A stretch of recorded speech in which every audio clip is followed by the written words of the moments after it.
Bayangkan kalau ini tuh kejadian gitu loh sama diri kalian, ya kan? Pas kalian sedang bawa motor gitu di tempat sepi pinggiran jalan kota di Makassar, pas dini hari juga, ya kan? Jalanannya sepi, tiba-tiba pas di ujung jalan kalian tuh ada ngelihat putih-putih, ya, atau enggak ngelihat seorang wanita, ya kan, berdiri sendirian gitu. Kalau dia pakai baju putih ya, atau enggak pakai pakaian serba putih, mungkin kalian cuman ngerasa merinding gitu kan, dikiranya apa gitu. Tapi kalau pas malam itu dia nampakin diri, tiba-tiba menampakkan diri bukan pakai baju putih tapi pakai baju yang serba merah menyala, ya kita cukup hati-hati ya. Katanya itu tanda dia itu sedang mengincar nyawa kita. Siapakah dia? Warga Makassar mengenalnya dengan satu nama yang sangat melegenda sejak tahun 1980. Hai semuanya, di video kali ini kita akan menjelajahi salah satu legenda ya. Legenda urban yang paling terkenal dan paling tragis sekaligus yang paling meneror di Sulawesi Selatan, khususnya di Kota Makassar ya. Bagi masyarakat Makassar, nama Sumiati bukanlah nama yang asing ya. Arwahnya dipercaya kerap meneror laki-laki yang berprofesi sebagai supir angkot. Kalau orang Makassar itu nyebutnya tulisannya sih kayak pete-pete ya. Tapi di sini bacanya gimana guys?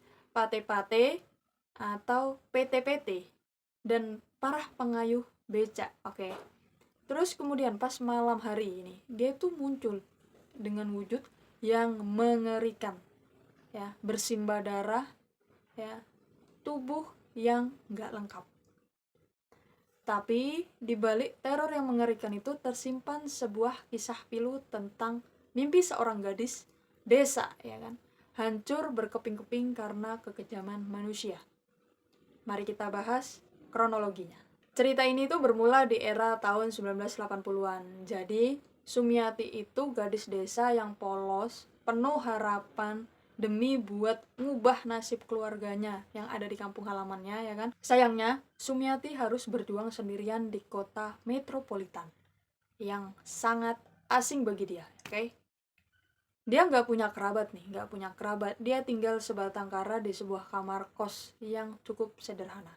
Pas malam, Sumiati harus berjalan kaki sendirian untuk pulang ya kan ke kontrakannya. Dia nggak pernah tahu nih kalau pas malam itu tuh akan jadi malam terakhir dalam hidupnya. Di tengah jalan, tiba-tiba langkah kaki Sumiati itu terhenti.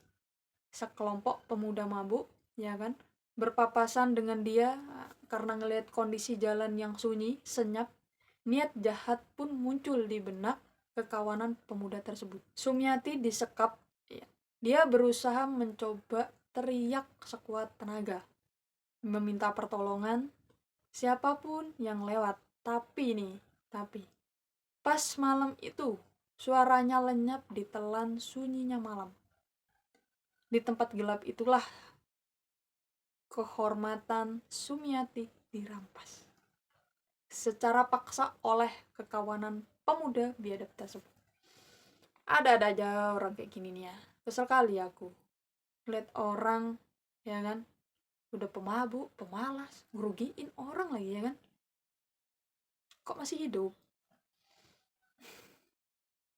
Setelah melancarkan aksi bejatnya ya kan, kepanikan mulai ya kan, mulai merambat dalam dirinya ya kan, ke apa sama kekawanannya tadi itu, ketakutan lah mereka nih kan.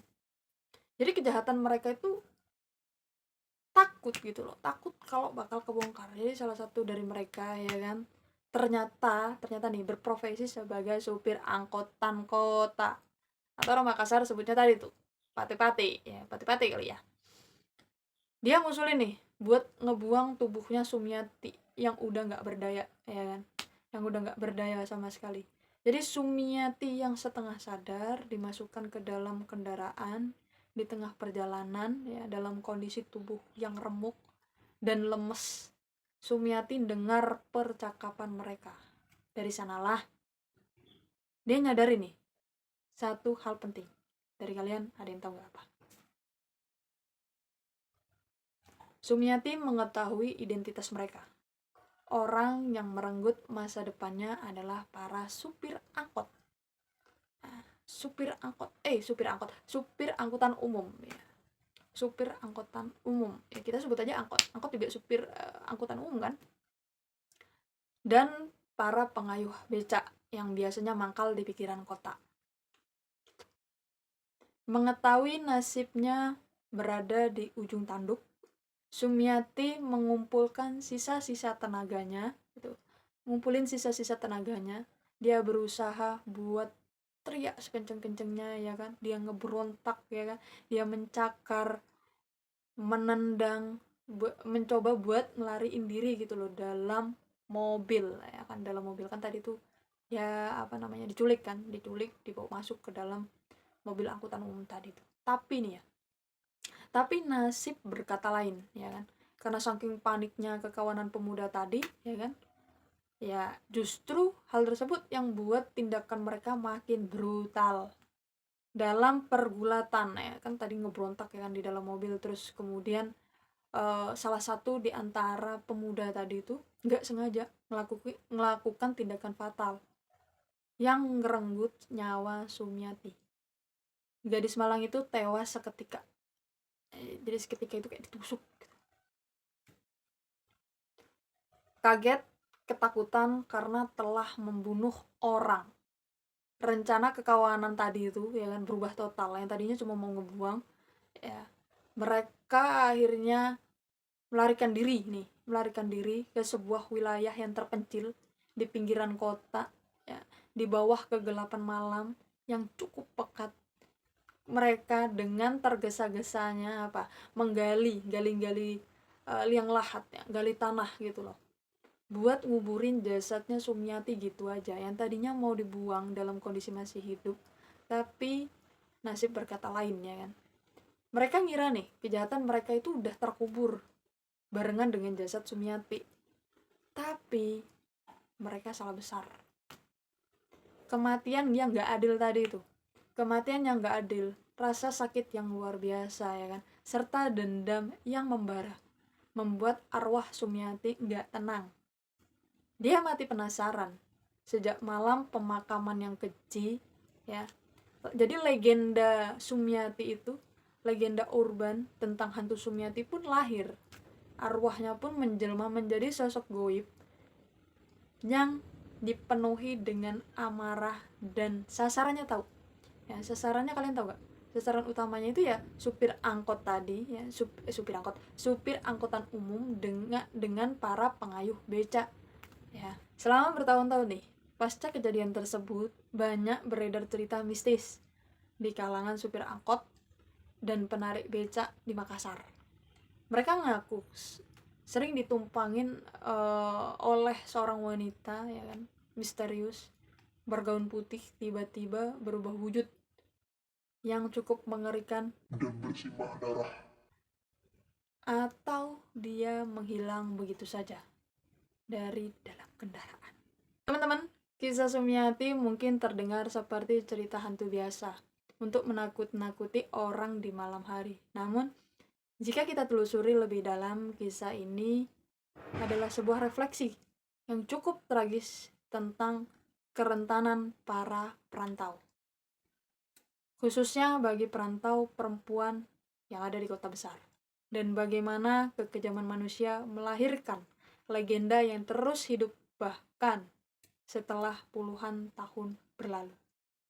Gimana menurut kalian? Apakah di antara kalian yang merupakan warga Makassar dan pernah mendengar cerita langsung tentang hantu Sumiati? Baik itu dari orang tua kalian, ya, kerabat kalian, teman kalian, atau dengar cerita langsung dari sesepuh gitu ya, atau petuah dari orang kampung tersebut. Kalian bisa tulis pendapat kalian, ya kan, yang pernah ngalamin secara mistis. Kalian bisa tulis di kolom komentar. Oke? Jangan lupa untuk klik tombol like kalau kalian suka dengan cerita ini, ya kan, share ke teman-teman kalian, dan pastinya subscribe agar enggak ketinggalan cerita-cerita selanjutnya.